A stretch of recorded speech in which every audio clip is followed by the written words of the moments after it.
Good morning my dear students. आज मैं आपको क्लास 12 मैथ का लेसन 4.2 डिटरमिनेंट्स का क्वेश्चन नंबर 4 पार्ट 2 एक्सरसाइज का लेके आया हूं।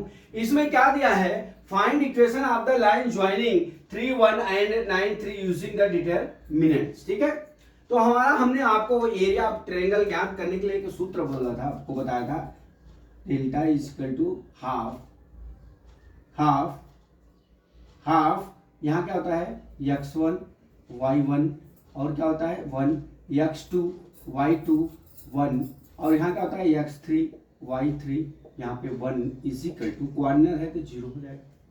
ठीक है, अब इस रूप में हमको इस जो थ्योरम दिया हुआ अपना न्यूमेरिकल दिया हुआ है इस रूप में हमको रखना है। ठीक है, अब हम इसका डिटरमिनेंट्स का एलिमेंट्स बना लेते हैं।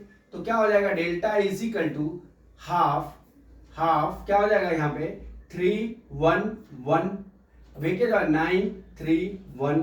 ठीक है, अब यहाँ पे कोई संख्या नहीं आता है x y 1 is equal to 0, अगर क्वार्लियर है तो इज इक्वल टू 0। अब इसका हमको 3/3 का डिटरमिनेंट्स ज्ञात करना है। अब यहाँ पे कर लीजिए is equal to half half, यहाँ पे बड़ा कोष्टक लगा दीजिए, यहाँ 3 लिख लीजिए, फिर यहाँ पे मान लिख लीजिए। ठीक है, 3y 1 1। ठीक है, -1 कितना हो जाएगा 9x1 1। ठीक है, +1 तो क्या हो जाएगा 9 3xy। ठीक है, ये कैसे आया मैंने बता दिया है आपको। अब इसका हम मल्टीप्लाई कर लेते हैं, यहाँ पे बड़ा वाला कोष्टक लगा देते हैं। ठीक है, मल्टीप्लाई कर लीजिए इज इक्वल टू, यहाँ नीचे ही लिखता हूं इज इक्वल टू, यहाँ कितना हो जाएगा इज इक्वल टू 0। ठीक है, ये 0 हो गया। अब यहाँ कितना बच गया 3, देखिए 3 minus y is equal to minus हो गया 1।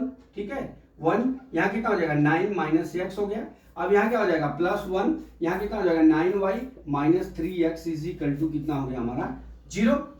अब इसका मल्टीप्लाई कर लेते हैं, 9 minus 3y minus 9 plus x हो जाएगा प्लस 9y माइनस कितना हो गया 3x इज इक्वल टू 0 हो गया।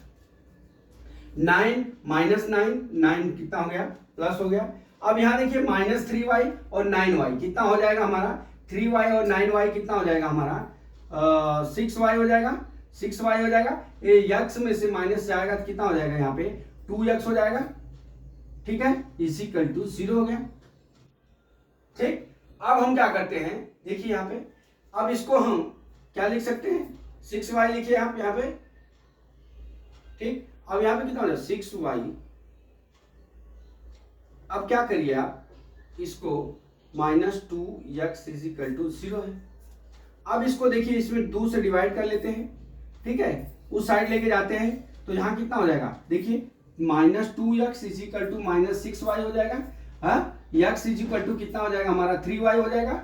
अब हम क्या लिख सकते हैं x minus 3y is equal to 0, ये हमारा आंसर हो जाएगा। x minus 3y is equal to 0 या या 3y बराबर x आ गया, ये हमारा आंसर हो गया। ये लिखिए कि ये लिखिए यही हमारा आंसर है। तो दोस्तों आपको 3 × 3 का डिटरमिनेंट्स ज्ञात करना आना चाहिए। और बाकी ये सवाल तो हमने जैसा पिछला सवाल आपको समझाया था सेम सवाल वैसा है। अगले वीडियो पे चलते हैं। जय मां सरस्वती, जय भारत माता, जय जवान, जय किसान।